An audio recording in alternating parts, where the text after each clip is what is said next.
eso na mamemfe mutumiti ansa ebra so sensamu a yede ebeyi wotrofo wasemufo asemunti yede babeso mo na kire se emu odasa no manam na de bedi mu akutiri bi ene se yewura kwabena minta akando eya pomden soafo wode akoto dwa se 2025 aban at the doctors makumaku 25 aneko otimantam no emu nanso emu mienu pe ana adwuma no wo mo ye de aka wo mutifie ebo mpese di ewiase nyina sikakura bia bata World Bank mpanfo kiremu se Ghana Food System Reliance Program eso wo mani pa anti wo di se ado sopro wo ta kire empanisi se wo de hie anko a aya na akwadwane ye ka say NPP executives a wono mo ewo tepa odumu ase eno ewo hafo no north kropon mo asantemantam ha wono mo ede aso akobọ fom se obetunsuo ede ama omanfo no anya bia no na gomwa apoye aban krachepani wode aso apem fom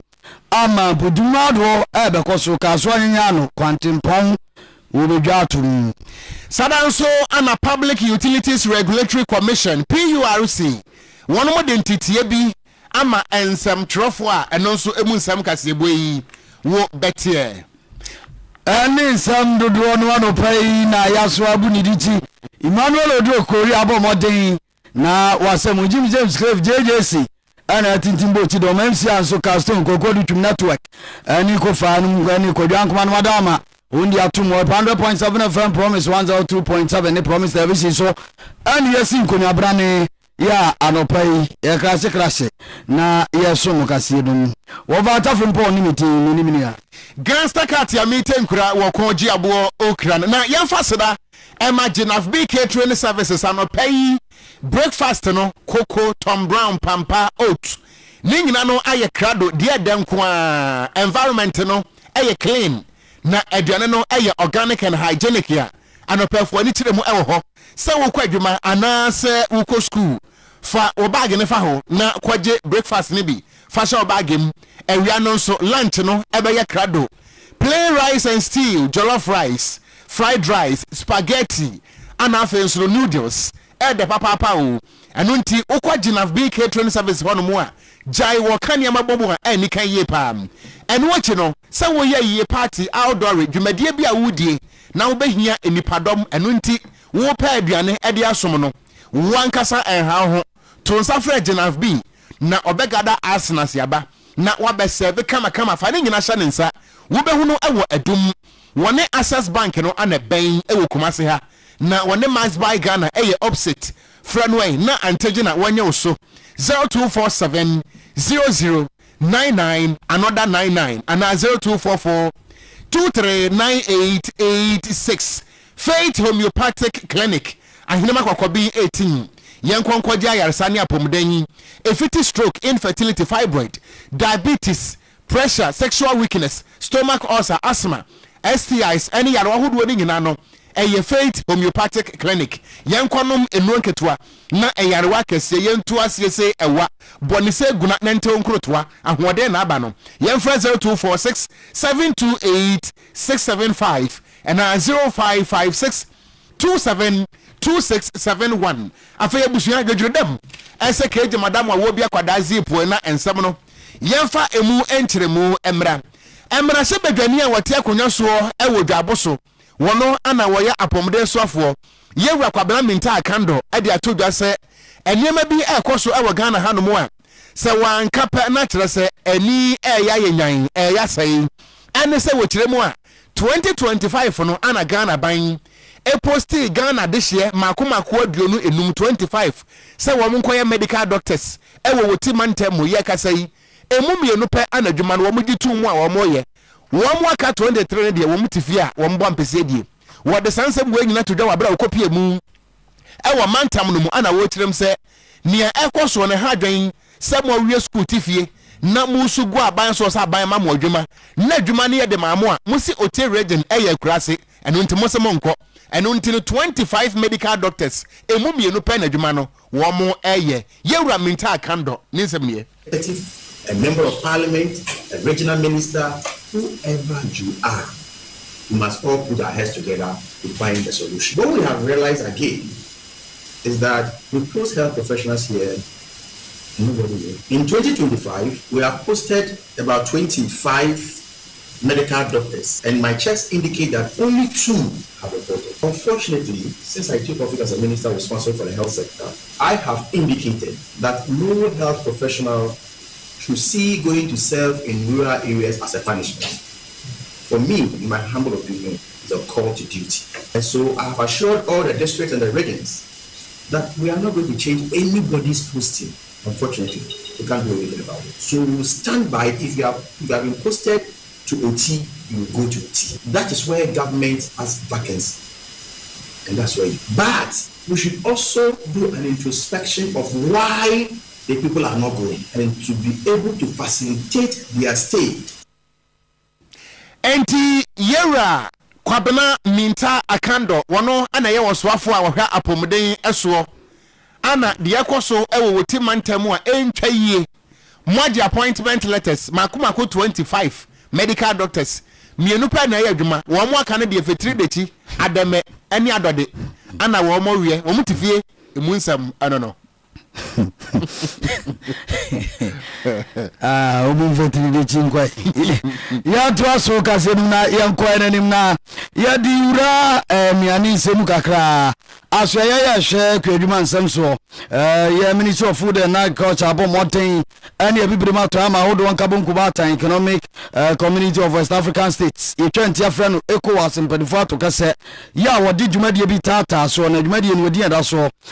food system reliance program FSRP ani 20 afra no a na botani glansa beboa ama omanga na anuane ahoden ne kwane efa so kora no nyina ebetumi agina yie pa na no no ana mpadifo kire mu anefa edikan no aba na wie na nefa to so mienu no ana wi ase amansan sika kora bia batan World Bank mpadifo kire mu se saa hye ne ani so ade hu ya de papa ya onu ni se ewo se wonu eso asene bia no nti account bi amasoafo a wo hwe omanga ne sikasem so finance minister Yera Kesel ato forcing abomoten ade atudwa kire se World Bank nso abomoten ade sikado so pu aba bewura mu America wonu dollars yamfiansa montasium kan na asene wo pepe no wo ha aduonu enum na chiripo ade okron 925.94 million US dollars a wotirem se ni nyina mu no akafu a na kire se dwumadie ni so ade hu sikabotene ya wura mu America dollars no wo pepe bunabunu no ba ko chiripo ha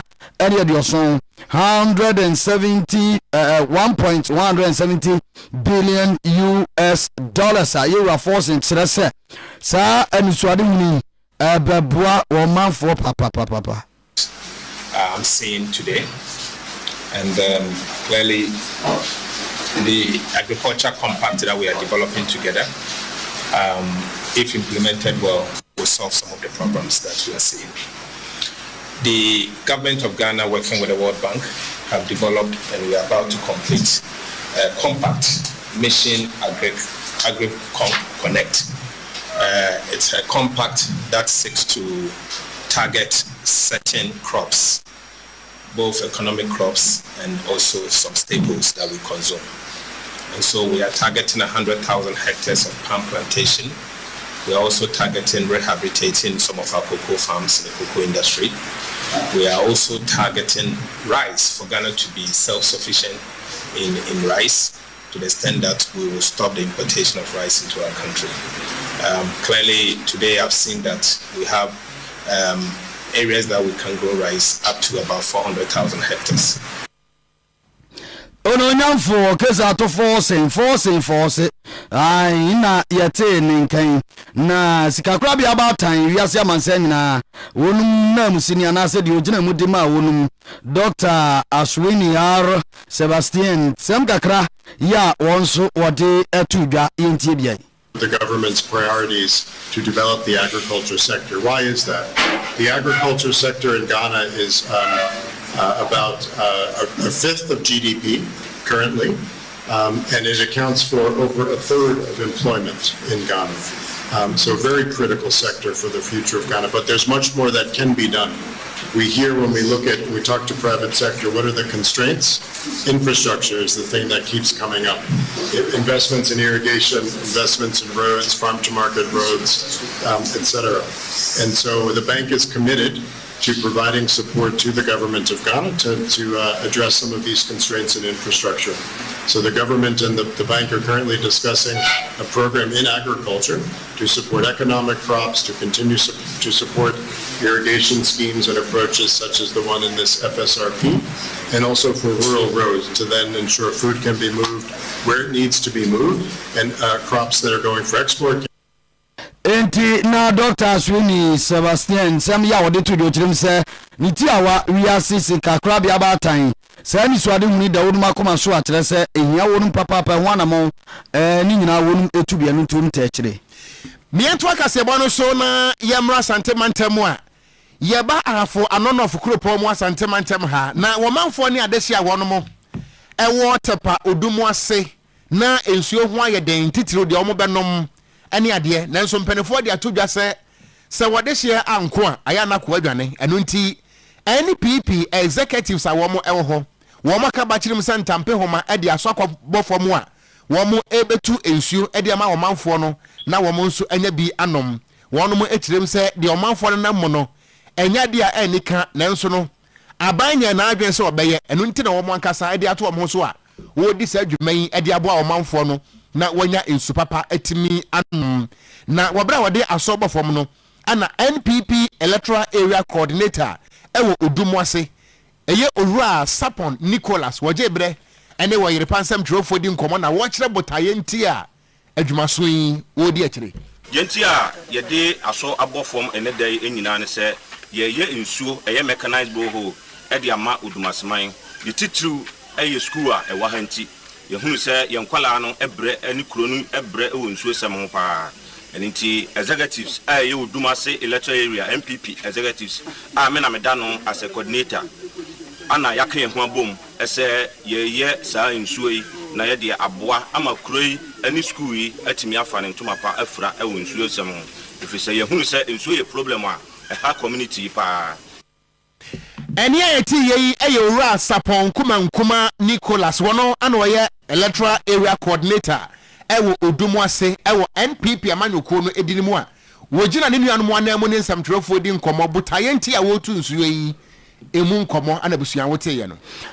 ya toa kase nso ana ye piem ewo kaso apotamu akaso ne yaya no kwan no eza atete apansam ne ade ama nsamtrofo ne de obofo dodo no a ne yaka ho nsema ka ne ade ana aka obi ama sei nyankropo adoma brewa yi puma kwan mu anei aso apem from amasa kwan no aban ene mpanifo behwe na wonum aka ho nsam ama omafo akobadie etumi akọ wano ene boko so na aban krachepani ye onunyafo Margaret na akom ene wode aso apem from ene wode nsam tudwa wo kirim se kwan de se koba se ho nsam ekokọ e kana sa no a ya ne ka brabo no afa na hodo nyinada efiri se eno aso ene omafo didi akone aba ye koye adwuma na sika aba omanu nti se kwan nya sa no a omafo abrabo ne asete ntimi nkose de wo se kono na sika nso enhyeda ema wo manu ebra wode nsemi tudwa na wone mpanifo ade ahia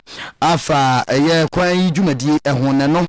na onpopro ya gomu anya no o man no woda wo ma no na kwa miati obo motin na wode ensem kakra to edwa na yenti nyanya no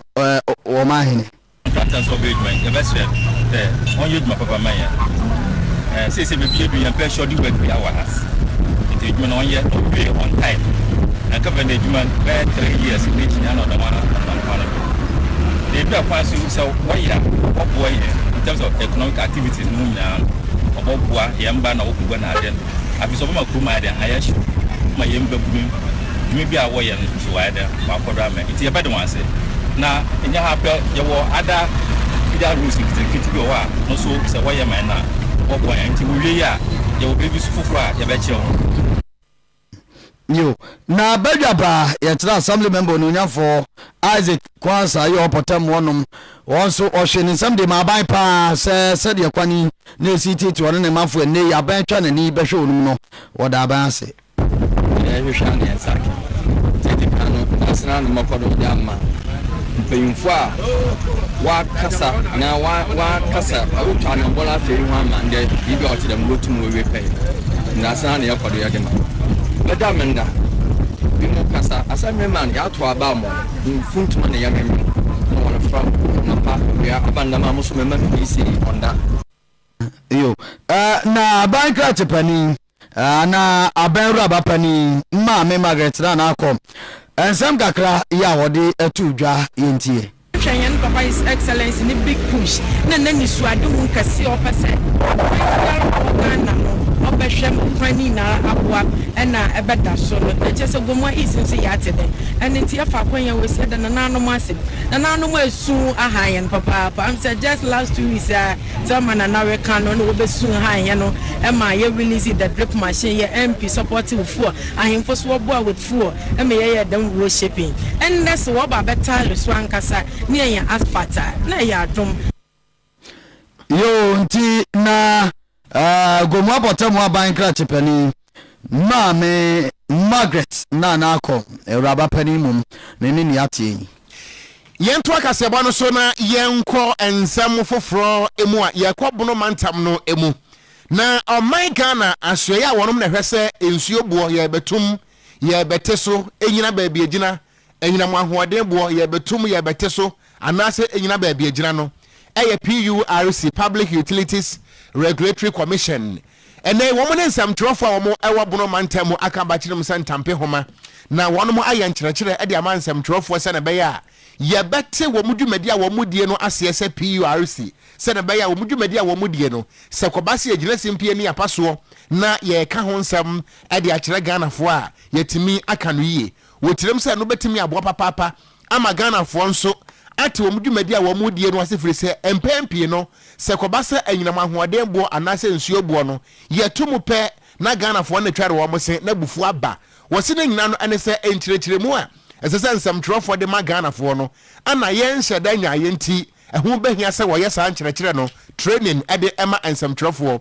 na bono mantam no wo pani on na yɛ regional manager Emma Public Utilities Regulatory Commission no eye Owura Patrick entry ni nsɛm nie Gotaya is so our 2026 as a commissioner of one of the genetic issue. The person making sure say fear is seen your name may be no everything kita hu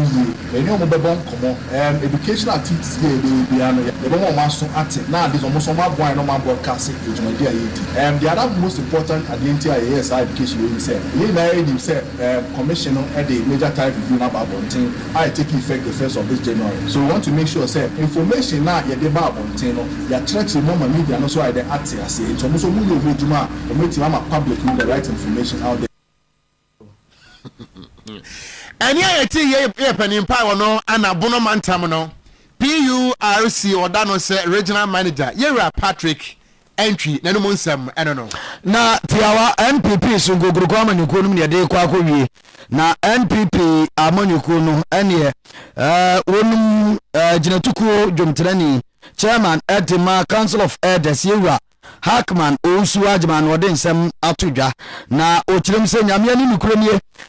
wonde ohunu send pipi amanyuko no sabre ebredo se wontu ani ehwe na enhyehyɛ ahodoɔ ya wodidi dwuma amanyuko no mu no wonum hwɛ na ebi ehia ensesa no sɛ sane ade sɛ bɛyɛ na ni nyina bɛka afu ano sikasɛm ya NPP amanyuko no mu dwumadie titiro abato mrem ɛkɔso ne ade no ɛso timiti yentie no. I believe that in the fullness of time, we should look at this thing very critically. Our ultimate aim is to let every member in good standing vote. The idea is, and we may be wrong, we are humans, is that when we have about 2-3 million people voting even for these primaries, then the issue of TNT, which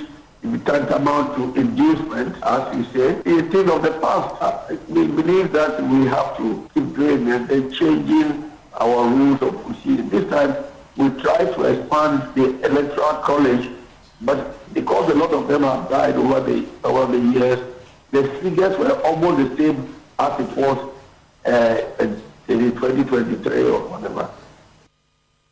Ayonti na NPP amanyuko no wonum pania gina tuku dwomtrani chairman adema council of elders owura Hackman Owusu Adjumane ne ati Ebusia yengina weso na anopai kase boa no de beso mo ni nyina no yemfa ensi yeda yetiefo ni ahwefo nyina ase information centers ya moto nsam ne pete montene so yeda mo ase wo mo nso a ahimachin wo mo ne na ba adwuma wo mo dadam na kase boyi enam wo mo asom nso yeda mo nyina mo ase pa owura Emmanuel Odro Korea wono ene kase bo semfo Jimmy Cliff ye executive producer wono ye ba ye MCR control ene server owuraku mo nyina no yeda mo ase papa na ye soso a na kyerese nana ya mensa Joel nana ana bene na tade en grip a o ko se ko yini kwana ma no ka so akwan sa ko yi ama na de se de o si agi green kuma bofo pa nana ya we